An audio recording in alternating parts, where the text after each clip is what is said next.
চারবারের বিশ্ব champion Germany আজ তাদের বিশ্বকাপ মিশন শুরু করছে কুরাসাওয়ের বিপক্ষে।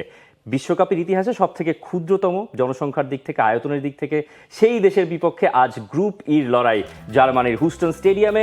যুক্তরাষ্ট্রের সরাসরি বাংলাদেশ সময় রাত 11টায় শুরু হবে ম্যাচ। জার্মানির ভক্তরা যেই অধীর অপেক্ষায় ছিলেন যে জার্মানি কবে বিশ্বকাপ মিশনটা শুরু করবে, জার্মানির একটা বড়সড় ফ্যান বেজও আছে বাংলাদেশে। এই কুরাসাওয়ের সঙ্গে একটা মিশন, এই মিশনটাকে উলিয়ান নাগলসম্যান বলছেন যে ডিএফবি পোকালের একটা প্রথম ম্যাচের মতো। প্রথম প্রতিপক্ষ অনেকটা ছোটোখাটো মনে হতে পারে, কিন্তু খুব হেয় করে দেখলে একটা দুর্ঘটনা ঘটেও যেতে পারে। আপনি কিভাবে দেখছেন জার্মানি এবং কুরাসাওয়ের এই ম্যাচটার? জার্মানি কুরাসাওয়ের ম্যাচটা আমার কাছে ডেভিড আর গোলায়াতের মতো অনেকটা। তবে আমি জার্মানিকে কিছুটা সতর্কতা শুরু থেকেই করে ফেলতে চাই এই কারণেই, কারণ জার্মানিকে কিন্তু এই মুহূর্তে বলা হচ্ছে ইউরোপিয়ান ফুটবলের fallen giants. Which is the world-class cable brand? Walton Cables, নিরাপদ আগামী সংযোগ। ফলেন জায়ান্টস কি কারণে? যে তারা 2014-তে বিশ্ব চ্যাম্পিয়ন হয়েছে, কিন্তু এর পরের যে দুটো বিশ্বকাপ গেল 2018, 2022, দুটো বিশ্বকাপে কিন্তু তারা গ্রুপ পর্বেই বাদ পড়ে যায়। এবং শুধু গ্রুপ পর্বে যে বাদ পড়ে তা না, গ্রুপ পর্বের প্রথম ম্যাচেও কিন্তু তারা হেরেছে। সেই তুলনায় আজকের কুরাসাও হয়তো তারা প্রথমবার বিশ্বকাপে খেলছে, তুলনামূলক সহজ দল, দেড় লাখ জনসংখ্যার একটা দেশ মাত্র, যার আয়তন 444 বর্গ কিলোমিটার, ঢাকা শহরের 1/3 আসলে।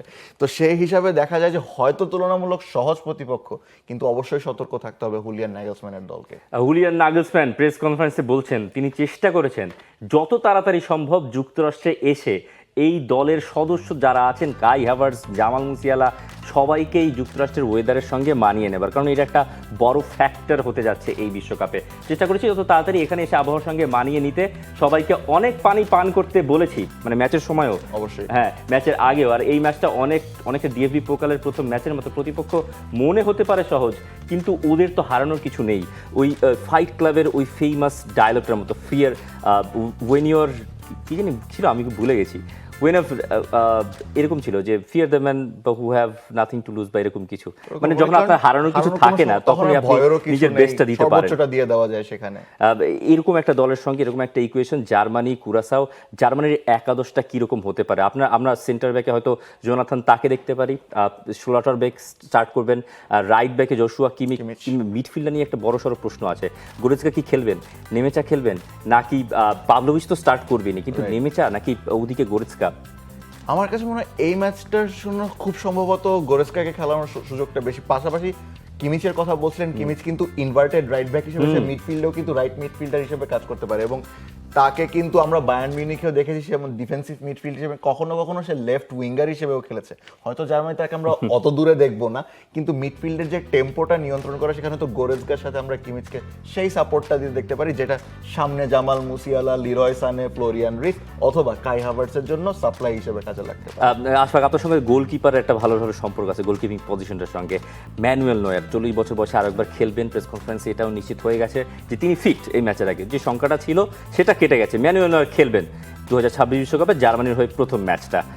ম্যানুয়েল নয়ারকে এই পর্যন্ত এসে এখনো যখন ফাইট করতে দেখেন, কুরাসাওর সঙ্গেও তিনি যখন গোলবারের নিচে দাঁড়াবেন, he is a living legend, right? Definitely, not necessarily just living legend, তিনি মডার্ন ফুটবলে গোলকিপিং এর ডেফিনেশনই চেঞ্জ করে দিয়েছিলেন। যেখানে একটা সময় গোলকিপিং বলতে শুধু বোঝাতো আপনি জাস্ট শটটা ঠেকাবেন, জালে বলটা না ঢুকলেই হলো, সেখানে একটা গোলকিপার এখন রীতিমতো পুরো ম্যাচের build up from the back, সেখানে তার নিজের একটা আলাদা করে রোল আছে। সুইপার কিপারের রোল বলেন, কিংবা even the third centre back, even গোলকিপারের জন্য কোনো কোচ এখন জাস্ট 3টা ডিফেন্ডার খেলায় রাদার দেন 4টা 4 এট দ্য ব্যাক। সেই হিসেবে ম্যানুয়েল নয়ের এবং তার যে দীর্ঘ ক্যারিয়ার, সে যে লঞ্জেভিটি, তিনি রিটায়ারমেন্ট থেকে ফিরে এসেছেন কিন্তু জার্মানির দলে, সেই হিসেবে এখন তিনি আগের সেই বেস্ট পারফর্মটা দিতে পারবেন কিনা সেটা নিয়ে কিছুটা সন্দেহ থেকে যেতে পারে। তবে সাম্প্রতিক সময় চ্যাম্পিয়ন্স লিগে আমরা তাকে দেখেছি, রিয়াল মাদ্রিদের মতো টিমের অ্যাগেন্স্টে তিনি দুর্দান্ত পারফরমেন্স করেছেন। সান্তিয়াগো বার্নাব্যুতে তিনি কিন্তু ম্যান অফ দ্য ম্যাচ নিয়ে গিয়েছেন ক্লিন শেট রেখে। তিনি যদি সেই নিজের চিরচেনা রূপটা ফিরে পান, তাহলে জার্মানির জন্য অবশ্যই সেটা আশীর্বাদ। তবে আমরা এটাও দেখেছি নয়ারের সেই সুপিং কিপিং করতে গিয়ে প্রায় সময় কিন্তু কাউন্টার অ্যাটাকে ট্রানজিশনে গোল, তো সেটা তো অবশ্যই তাদেরকে সতর্ক থাকতে হবে। আর জার্মানির মিশন শুরু কুরাসাওয়ের বিপক্ষে। ম্যানুয়েল নয়ার লিভিং লেজেন্ড, এটা তার শেষ বিশ্বকাপই হতে চলেছে আশা করা যাচ্ছে। আর কুরাসাও প্রেরণা নিতে পারে ফাইট ক্লাবের ওই উক্তি থেকে, it's only when you've lost everything you are free to do anything. For more updates, subscribe to our YouTube channel and click on the bell icon. Follow us on Facebook and Instagram.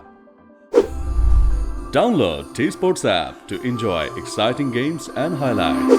Visit tsports.com.